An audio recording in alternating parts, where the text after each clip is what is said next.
Bienvenidos a la Unión Soviética, donde el día de hoy hablaremos sobre el narcisismo.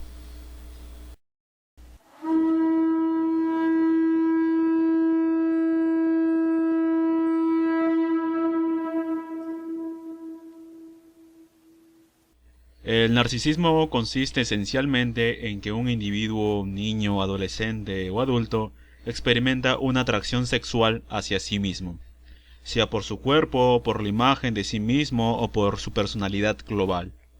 Esta atracción se traduce no solo en el campo de la sexualidad, sino también que llega a sí mismo al nivel emocional, a la ternura y a una apasionada admiración de uno mismo. Indudablemente se trata de una perversión sexual, ya que en estos casos predominan las reacciones de carácter genital. La isapsión, preferentemente, queda elevada al nivel de acto sexual, en el que el narcisista es su propia pareja.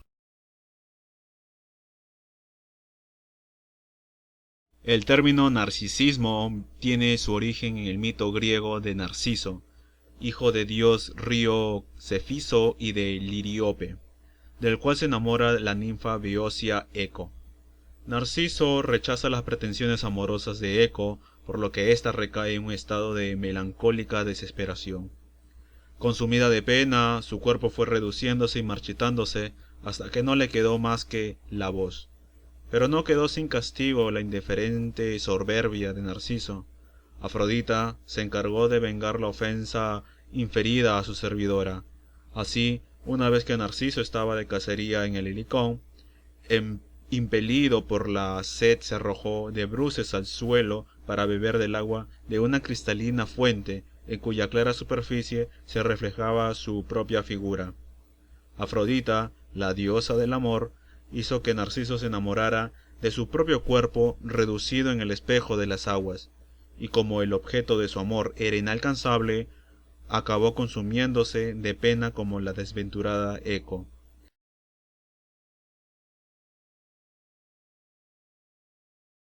Al intentar abrazar su propia imagen reflejada en el río, murió ahogado, convirtiéndose en flor, que al borde de las aguas seguía contemplándose en el espejo que ellas formaban.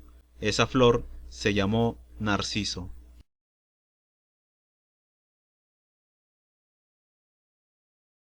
El origen de esta sexopatía es muy remoto. Tiene incluso unas raíces normales en la infancia y en la adolescencia.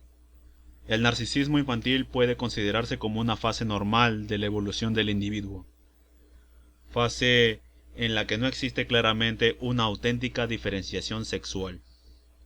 El niño solo se ocupa de sí mismo, se considera como el eje de la familia y de su ambiente, y se complace en sí mismo concediéndose indulgentemente cualquier capricho. Su capacidad de amor está aún viciada por un egoísmo brutalmente posesivo y en realidad puede decirse que solo se ama a sí mismo. A través de su aprehensión, intuitiva aún, de los objetos de la realidad. En esta fase prelógica y emocionalmente sobrecargada de la infancia, el niño se busca a sí mismo en las cosas del entorno, se identifica con ellas debido a una especie de egopanteísmo instintivo. Cuando el niño va creciendo, manifiesta entre los que le rodean una afectividad menos posesiva que antes, y empieza a escoger a alguien como objeto fundamental de su predilección. Pero sus primeros amores conservan aún un fuerte matiz egocéntrico. Quiere ser amado, preferido con respecto a los demás. El adolescente no se preocupa demasiado por los demás, pues está aún encerrado en sí mismo, ensimismado, ni se preocupa excesivamente por las relaciones sexuales. Por lo tanto, se dedica a su propio cuerpo de una manera excesiva. La ipsación adolescente se transforma en esta fase en un gozar de sí mismo. Incluso algunas relaciones o contactos homosexuales de esta época se explican por un narcisismo compensatorio, en el que la imagen del adolescente que comporta tal relación no es más que una imagen de sí mismo. Esta relación absolutamente instrumental no es otra cosa que una ipsación.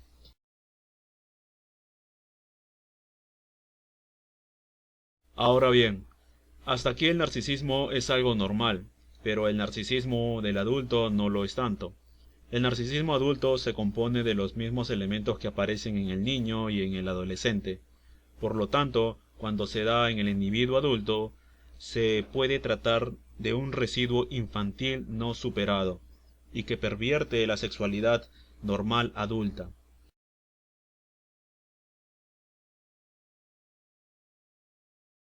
Algunos adultos quedan toda su vida fijados en una etapa infantil o adolescente de su sexualidad. Les interesa poco llegar a la conquista de cualquier objeto sexual fuera de ellos y se intensifica su necesidad de poder y un extremado orgullo.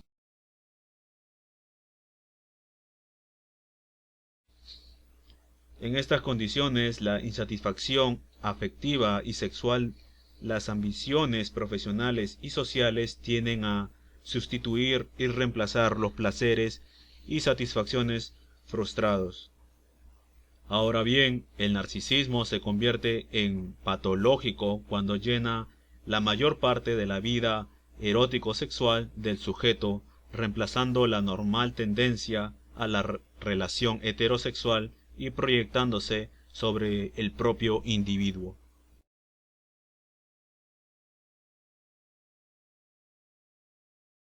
Incluso existe una especie de narcisismo estético como el que plasma Juan Valera en Rafaela, protagonista de Genio y Figura, la cual besaba su propia imagen reflejada en un espejo. Pero este narcisismo acaba también en la ipsación. El narcisista se acaricia a sí mismo en las superficies más atractivas de su cuerpo. Se contempla durante horas enteras, se embeleza ante su propia desnudez, lucha a veces contra su pasión, como un caso referido por Hesnart, en el que el sexópata, para defenderse de sí mismo, lo primero que hacía al entrar a una habitación del hotel era ocultar o velar todos los espejos para no sucumbir a la tentación masturbatoria y narcisista. Esta lucha transforma poco a poco a los narcisistas en neuróticos con crisis de ansiedad, trastornos psicosomáticos, hipocondrías, etc.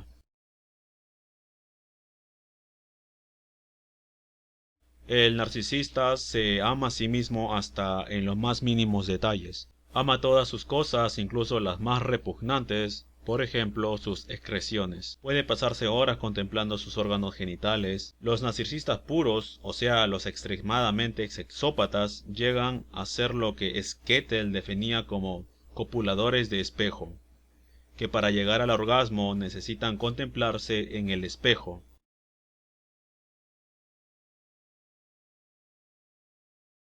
Finalmente, existe un narcisismo parcial, en el cual el individuo se enamora de una parte determinada de su cuerpo, llegando a estar disconforme con otras partes y desear cambiarlas. El narcisista solo puede amarse a sí mismo porque en realidad él mismo ha constituido en ideal propio.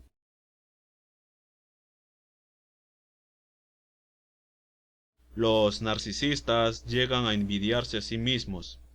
Naturalmente, esta sexopatía o perversión sexual solo puede curarse o corregirse mediante una adecuada psicoterapia que haga madurar al sujeto hacia una sexualidad auténticamente altruista y adulta que ponga por encima de sí al otro y haga superar esta estructura infantil o adolescente que aún rige en la afectividad y en la sexualidad del narcisista. Si madurar es ser capaz de amar a los demás, se verá inmediatamente que el problema del narcisismo estriba en una detención de la madurez y de los procesos de socialización, sobre todo en el terreno de la relación heterosexual o de la relación con el otro sexo. Por lo tanto, cuando lo que tienda a madurar, el individuo tiende a liquidar el narcisismo radical que presenta como base un posible narcisismo patológico, tal como aquí se ha expuesto. Bueno, y de esta manera terminamos con este vídeo. Te estoy dejando en pantalla algunos vídeos anteriores que también te pueden interesar. Suscríbete pulsando en el botón rojo de suscribir en la parte inferior y conmigo será hasta otra oportunidad. Nos vemos, saludos.